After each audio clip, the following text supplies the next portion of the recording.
तो दोस्तों आज 22 जुलाई 2021 गुरुवार का दिन हो चुका है और आइए बात करते हैं आज के ताजा समाचार, मुख्य समाचार हेडलाइन न्यूज के बारे में। आज पूरे देश भर से कई सारी बेहद बड़ी और महत्वपूर्ण खबरें आ रही हैं। एक एक करके इन सभी खबरों के बारे में आपको जानकारी देने वाले हैं। बता दें कि अभी भी पीएम मोदी की बैठक में बेहद भयंकर फैसला, कोरोना की तीसरी लहर के चलते इन राज्यों में एक बार फिर से लगाया गया संपूर्ण लॉकडाउन। वहीं किसानों को जंतर मंतर पे धरना प्रदर्शन की मिली इजाजत। साथ ही महाराष्ट्र, छत्तीसगढ़ समेत कई राज्यों ने कहा कि ऑक्सीजन की कमी से कोई नहीं मरा। वहीं बच्चों के खाते में सरकार डालेगी रुपए 12-12 हजार। वहीं बता दें कि ट्रेन में सफर करने से पहले हो जाए सावधान, लगेगा भारी जुर्माना। साथ ही अगले महीने से आएगी बढ़कर सैलरी। वहीं देश भर के कई राज्यों में भयंकर मूसलाधार बारिश और बाढ़ को लेकर चेतावनी। साथ ही रिजल्ट डेट, सोने चांदी के ताजा भाव, कोरोना वैक्सीन और भारत चीन बॉर्डर सहित कई सारी बड़ी और महत्वपूर्ण खबरें आ रही हैं। तो अगर आप भारत के किसी भी राज्य से रहते हैं तो इस खबर को बिना भगाए एकदम आखिर तक जरूर देखिएगा और वीडियो को लाइक भी कर दे, अपने दोस्तों के साथ शेयर कर दें, क्योंकि आपका लाइक और शेयर करना ही हमारी मेहनत का फल होता है। तो आइए बिना वक्त गंवाए ले चलते हैं आज की पहली बड़ी खबर की ओर। किसानों को जंतर मंतर पे धरना प्रदर्शन की मिली इजाजत, आंदोलनकारियों की अधिकतम संख्या भी निर्धारित। जी आपको बता दें कि दिल्ली सरकार ने जंतर मंतर पर किसानों को धरना प्रदर्शन की इजाजत दे दी है। दिल्ली सरकार की ओर से इसका आदेश भी जारी कर दिया गया है। 22 जुलाई से 9 अगस्त तक सुबह 11 बजे से शाम 5 बजे तक संयुक्त किसान मोर्चा के अधिकतम 200 प्रदर्शनकारी किसानों को धरना प्रदर्शन की इजाजत दी गई है। धरना प्रदर्शन के दौरान कोरोना नियमों का पालन करना होगा। दिल्ली में इस समय आपदा प्रबंधन कानून लागू है, जिसके चलते कोई जमावड़ा नहीं हो सकता। लेकिन किसानों के आंदोलन के लिए दिल्ली सरकार ने दिशा निर्देशों में संशोधन किया और इजाजत दे दी।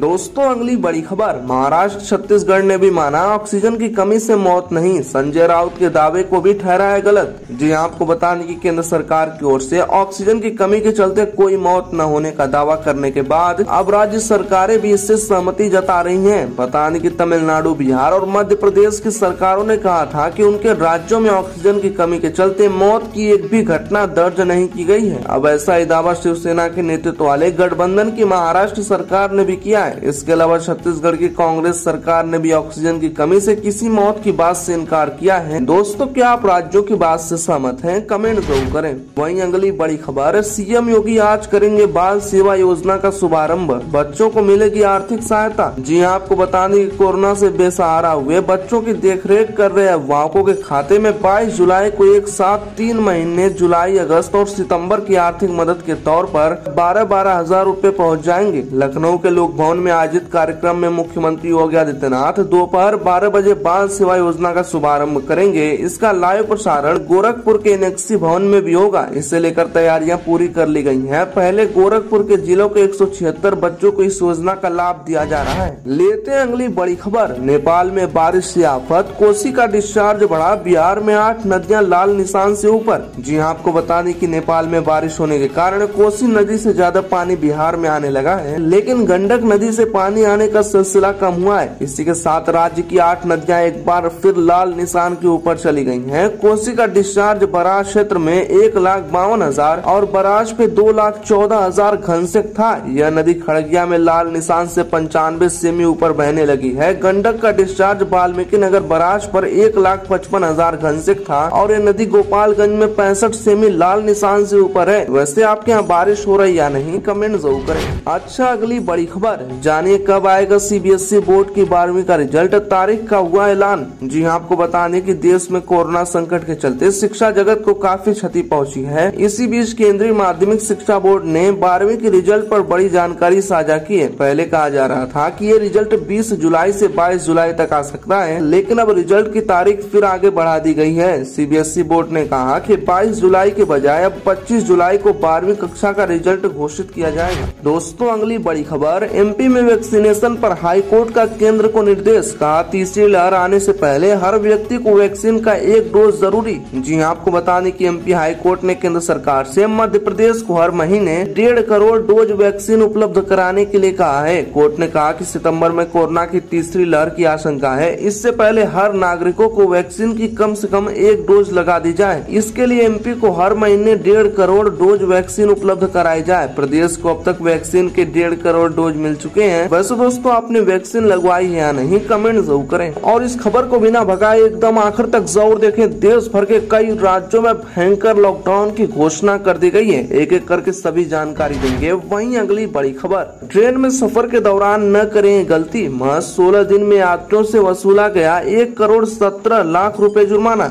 जी हाँ, आपको बता दी कि कोरोना काल में सीमित संख्या में ट्रेनें चल रही हैं। कंफर्म टिकट के बिना लंबी दूरी की ट्रेनों में सफर करने की मनाही है। बावजूद इसके बिना टिकट लिए लोग ट्रेन में सवार हो जा रहे हैं। इन्हें रोकने के लिए रेल प्रशासन ने अभियान शुरू किया है। दिल्ली मंडल में इस माह 16 तारीख तक बेटिकट यात्रियों से 1 करोड़ रुपए से ज्यादा का जुर्माना वसूला गया है। रेलवे अधिकारियों का कहना है कि आने वाले दिनों में भी अभियान जारी रहेगा। लेते हैं अगली बड़ी खबर, मोहन भागवत का विवादित बयान। 1930 से मुस्लिमों की आबादी बढ़ाई गई क्योंकि भारत को पाकिस्तान बनाना था। जी हाँ, आपको बता दें कि असम दौरे पर पहुंचे संघ प्रमुख मोहन भागवत ने कहा कि अपना प्रभुत्व स्थापित करने और इस देश को पाकिस्तान बनाने के उद्देश्य से 1930 से मुस्लिम आबादी को बढ़ाने का एक संगठित प्रयास किया गया। इसकी योजना पंजाब, सिंध, असम और बंगाल के लिए बनाई गई थी और ये कुछ हद तक सफल भी हुई। आरएसएस प्रमुख मोहन भागवत ने असम के मुख्यमंत्री हेमंत बिश्व शर्मा की मौजूदगी में एनआरसी सीए पर लिखी एक पुस्तक लॉन्च की। दोस्तों क्या आप इनकी बात से सहमत हैं? कमेंट जरूर करें। अच्छा, अगली बड़ी खबर, सीएम योगी ने दी युवाओं को नसीहत, गलत काम किया तो प्रॉपर्टी होगी जब्त।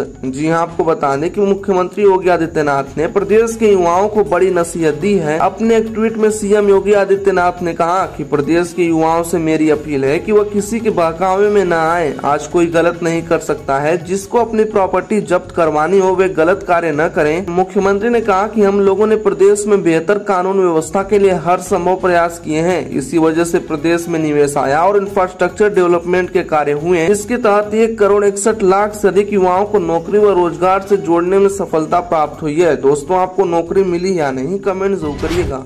दोस्तों अगली बड़ी खबर, भारत की एंटी टैंक गाइडेड मिसाइल देगी चीन पाक को करारा जवाब। डीआरडीओ को मिली एक और कामयाबी। जी हाँ, आपको बताने की रक्षा अनुसंधान एवं विकास संगठन डीआरडीओ ने आज स्वदेशी रूप से विकसित कम वजन fire and forget man portable anti tank guided missile का सफलतापूर्वक परीक्षण किया। यह आत्मनिर्भर भारत को बढ़ावा देने और भारतीय सेना को मजबूत करने की दिशा में डीआरडीओ का बड़ा कदम माना जा रहा है। इस मौके पर डीआरडीओ की ओर से कहा गया है कि मिशन के सभी उद्देश्यों को पूरा किया गया। बताया गया है कि missile man portable anti tank guided missile का अधिकतम सीमा तक सफलतापूर्वक उड़ान परीक्षण किया जा चुका है। दोस्तों अगली बेहद बड़ी खबर, कोरोना के तेजी से बढ़ रहे मामले को देखते हुए केरल में फिर से संपूर्ण लॉकडाउन। जी हाँ, आपको बता दें कि कोरोना की दूसरी लहर देश के अन्य हिस्सों में भले ही कमजोर पड़ गई हो, लेकिन केरल में इसका असर लगातार बढ़ रहा है। कोरोना के तेजी से बढ़ रहे मामले को देखते हुए केरल में एक बार फिर संपूर्ण लॉकडाउन की घोषणा कर दी गई है। हालांकि संपूर्ण लॉकडाउन सिर्फ शनिवार 24 और रविवार 25 जुलाई को रखा गया है। केरल सरकार की तरफ से जारी गाइडलाइंस के अनुसार 24 और 25 जुलाई को 12 और 13 जून 2021 की जारी दिशा निर्देशों के साथ पूर्ण लॉकडाउन रहेगा।